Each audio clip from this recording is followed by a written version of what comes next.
A lot of these people is the problem. Right, so how do you combat that? You're not going to like this. And some of the audience is not going to like this. And some people are going to disagree, and I get it. Part of it is that is through debate.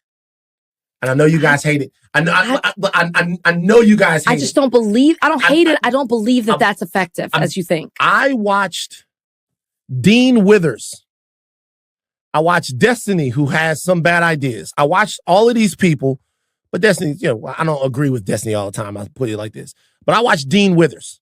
I watched Destiny. I watched the black lady that was up against, you know what? I want to give her props. Can somebody find the name of the black lady that went up against Ben Shapiro? I watched them right in front of people, confront their ideas right in front of them. And I see how powerful that is. I see how powerful it is to be right in front of the bad idea and to confront that bad idea with fact, with feeling, and with intellect. Mm-hmm. And to me, that is always important. It's always important for someone to say something and for you to be, well, that's actually not the case. It's also important to force somebody to be responsible for what it is that they're saying. Because what I mean by that is this. There are a bunch of people that are going to talk to you, right? And they're going to say something to you. And then when you challenge them on it, they'll change the way that they say it. They'll change. They don't want you to think of them in a certain way. And what I'm saying is forcing somebody to be responsible for what they say, meaning, okay, you have a fundamental belief that black people, for some reason, can't be qualified to hold certain positions in America because those black people are only in those positions because of DEI. You feel that way. Mm-hmm. I need you to say that.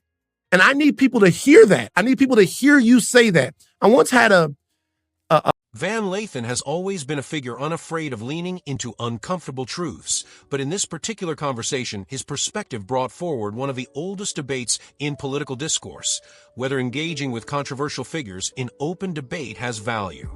He made his position clear by pointing to personalities like Destiny and Dean Withers, content creators known for engaging directly with adversarial voices in highly charged arenas of discourse.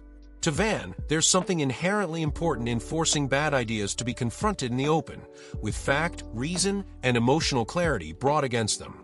But his co-host Rachel Lindsay wasn't convinced, and her skepticism spoke to an equally powerful critique, that debates can amplify harmful voices rather than dismantle them, and that spectacle often overrides substance.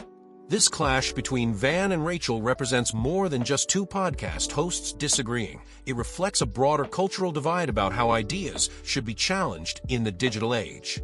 On one side, there's the belief that debate, as a live confrontation, creates accountability.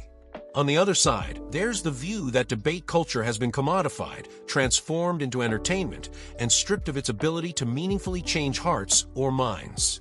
Van Lathan's point is rooted in the traditional democratic ideal that bad ideas do not thrive when exposed to public scrutiny. By holding them up to the light, their flaws become obvious. Figures like Destiny have built careers on this premise, engaging directly with ideologies ranging from far-right nationalism to hardline leftist orthodoxy, often in hostile environments. The theory here is that millions of people watch these exchanges and learn to discern truth from manipulation, coherence from rhetoric. Dean Withers, though less of a mainstream personality than Destiny, represents a similar archetype, the thinker who is willing to wade into adversarial waters to ensure that those arguments don't go unchallenged. Van pointed out something fundamental that often gets lost in surface-level criticism of debate culture: accountability. When someone with a controversial stance is confronted on a public stage, they can no longer hide behind vague innuendos or rhetorical tricks. They must be explicit about what they believe, and when those beliefs are rooted in prejudice or misinformation, it becomes painfully clear to the audience. In Van's eyes, this is an indispensable process. Without confrontation, these ideas fester unchecked in echo chambers. But Rachel Lindsay's unwillingness to buy into Van's reasoning is equally significant. Her skepticism wasn't just personal. It reflects a growing critique in media circles that debates have less to do with intellectual victory and more to do with performance. The reality of modern platforms is that they reward spectacle. Clips go viral not because of who made the more compelling argument, but because of who delivered the more entertaining soundbite. Rachel's doubt reveals a deeper understanding of how audiences consume these exchanges. For many viewers, debates are not classrooms, they are sporting events. People come to root for their side, not to be persuaded.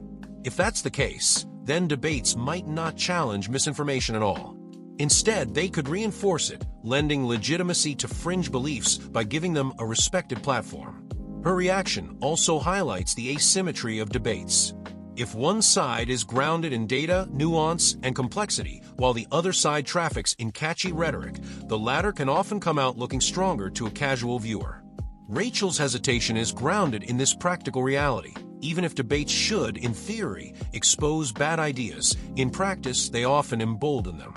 What Van Lathan and Rachel Lindsay were really disagreeing about was the gap between the idealistic vision of debate and the actual outcomes in the messy reality of modern media. Van's optimism comes from witnessing moments where debate has indeed cornered harmful rhetoric, forcing it to collapse under scrutiny. Rachel's cynicism comes from seeing how those same debates are edited, clipped, and weaponized online in ways that obscure any intellectual victory and instead reward emotional spectacle. This disagreement is emblematic of the broader tension within our culture.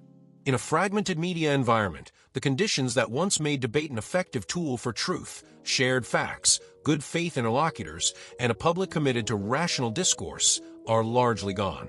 What remains is a chaotic mix of audiences that range from deeply curious to entirely partisan, and a digital landscape that values virality over veracity. Even if Rachel is right about the dangers of debate culture, Van's argument cannot be dismissed outright.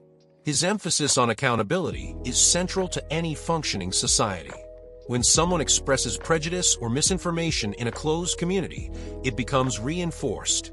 When they are forced to say it openly in front of millions, the public exposure can change how those ideas are perceived. Consider how many internet personalities rose to prominence by preaching controversial opinions in insular spaces. When confronted on a larger stage, many faltered under scrutiny. While it's true that spectacle can overshadow substance, there remains value in making harmful beliefs plainly visible. It denies them the safety of ambiguity and forces audiences to grapple with the raw implications of what's being argued. Van's admiration for figures like Destiny and Dean Withers lies in this precise ability, not just to argue, but to drag into the daylight beliefs that would otherwise remain insulated. Whether or not these debates always produce enlightenment, they at least produce visibility, and sometimes visibility itself is a form of resistance. At the same time, Rachel's perspective must be taken seriously. To dismiss her concerns is to ignore the way that attention functions in the age of algorithm-driven media. Every appearance, no matter how devastating the rebuttal, is still a platform. For some figures, simply being on stage against a respected opponent is enough to legitimize them in the eyes of their followers. Rachel's unwillingness to accept debate as a solution is less about denying accountability and more about recognizing power dynamics. When harmful ideologies are amplified by the machinery of online media, the harm can outweigh the benefits of exposing them. This is particularly relevant in political climates where misinformation spreads faster than correction, and where audiences often do not watch debates in full but consume them in bite-sized clips designed to provoke outrage. In the end, the tension between Van's optimism and Rachel's caution is not a contradiction, but a reflection of the difficult reality we face. Combating bad ideas is necessary, but how we choose to do so can often determine whether we succeed or inadvertently make them stronger.